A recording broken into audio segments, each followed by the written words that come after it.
In this training video, we'll show you how to rig your boat. We'll show you the key areas involved in rigging the sails and how to get your boat ready to launch. You'll also see some differences in rigging styles that apply from boat to boat. The second half of the video will show you the steps necessary to reef the sails and allow you to sail in stronger winds. In this video, we mention a lot of technical terms. If you're unfamiliar with these, you may like to watch the Know Your Boat training video first for an explanation. Some boats have the mast inserted into a pocket on the mainsail. Some sails are hoisted up the mast using a halyard. Some sails are loose fitted to the boom. And some are close fixed to the boom. But fundamentally, the rigging process is the same. Let's now look at a two-hander, starting with the jib. The head of the jib connects to the jib halyard with a shackle and split ring. The tack of the jib connects to a fitting on the deck, again with a shackle. The jib halyard is pulled to hoist the sail. The jib halyard tail is connected to the tension system and pulled tight. This tensions the wire rigging. Check the shrouds are tight by giving them a pluck like this. To stop the sail from flapping, pull on the furling line to roll up the sail. Let's now look at the mainsail. Untie the halyard and check above to check that it's not tangled in the rigging. Connect the halyard to the head of the sail. Here, we're looping the halyard back over its plastic stopper to lock it in place. If you're hoisting the sail on land, make sure the nose of the boat is pointing towards the wind. Place the top of the sail in the mast track and pull on the halyard. It works well if one person pulls and one person feeds the sail into the track. Continue pulling until the mainsail is fully hoisted. Some people fit buoyancy bags to the halyard, which help prevent the boat from inverting in the event of a capsize. To keep the sail at the top of the mast, lock the halyard, tidy up the rest of the halyard and store it safely. Some sails have an extra restraining strap near the tack of the sail. Loop it around the mast and secure it. Next, fix the tack of the sail. This is controlled with a downhaul. Loop the downhaul through the eyelet on the sail and secure it back to the boom, and then pull it tight. Next, rig the clew of the sail. Here we see the corner of the sail inserted into a track on top of the boom and pulled out tight. The outhaul rope is then threaded through the eyelet and back to the end of the boom and secured. At the mast end of the boom, the sail outhaul is then pulled tight. If your boat doesn't have a track on top of the boom, the clew will ride up like this. To hold the clew in place, tie it to the boom. Here, we're using a reef knot. The main sheet is then simply threaded between the blocks on the boom and on the boat, ending up with the main sheet jam cleat, where a stopper knot is tied in the end to stop it running free.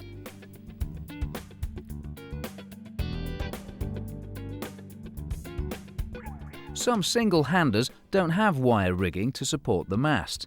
On these boats, the sail has a permanent pocket in which the mast is rigged.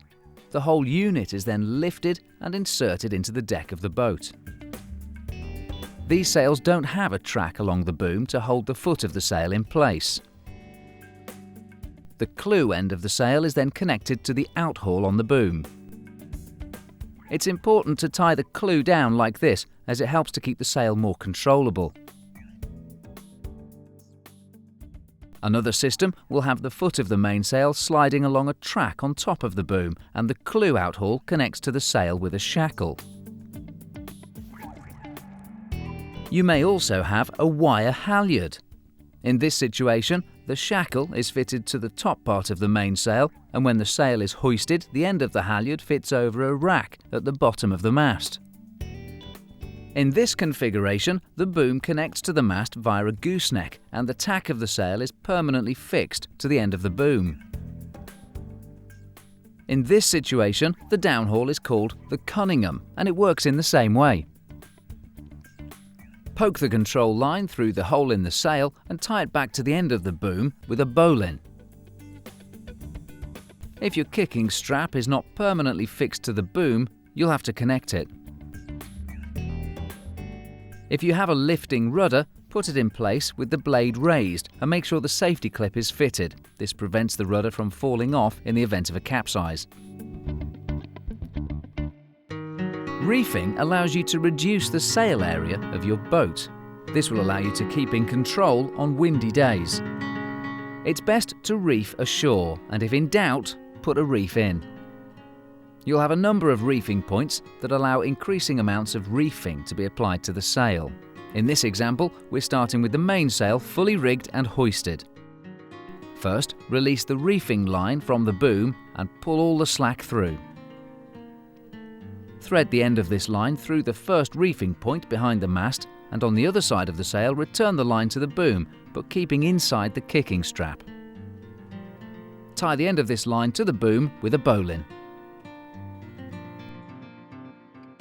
Next, go to the end of the boom and pull the remainder of the reefing line out like this. Return to the mast and release the main halyard to lower the mainsail. Then return to the end of the boom and thread the reefing line through the eyelet of the clew of the sail, like this. And return the line to the boom and clip it in place. Return to the mast and pull the reefing line tight. This pulls the clew down to the boom and tensions the front of the sail. You may need to adjust the halyard slightly to ensure that the reefing point ends up tight to the boom. Tidy up the slack on the reefing line to stop it getting tangled. And finally, tie the sail to the boom using a reef knot. Repeating as necessary. Repeat the process to subsequent reefing points if it's particularly windy. You can reef the sail when the boat is tied to a pontoon, and you should familiarise yourself with the whole process so that you can reef afloat should the need arise. Let's look at another example. The reefing line is released from the boom and threaded through the first reefing point in the sail behind the mast, and then led back to the boom and tied with a bowline. The main halyard is then released to lower the sail. The outhaul end of the reefing line is then threaded through the clew of the sail and led back to the end of the boom and clipped in place. The reefing line is then pulled tight to tension the sail, with the main halyard being adjusted so the first reefing point ends up by the boom.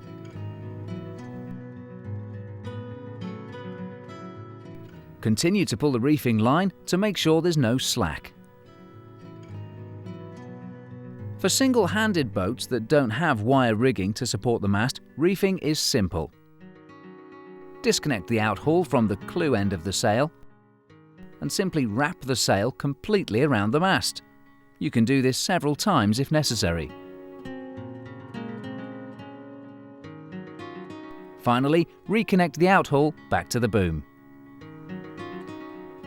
Whichever reefing procedure you've used, to take the reef out, you should reverse the process. To lower the sails, release the halyards and gently pull down. To pack the sails away, it's best to roll them from the head of the sail. For the mainsail, 2 people make this easier. For the jib, roll the sail up using the wire. Starting at the head, continue winding around until you reach the end. Then finally slide the sails into the sail bag to store them away. If you take all the battens out of the sail after use, you can fold the sail like this. With a friend, fold the sail working towards the head. And then finally, roll the folded sail up. Being completely familiar with the rigging and reefing process is an important part of sailing. In time, you'll get quicker at the whole process.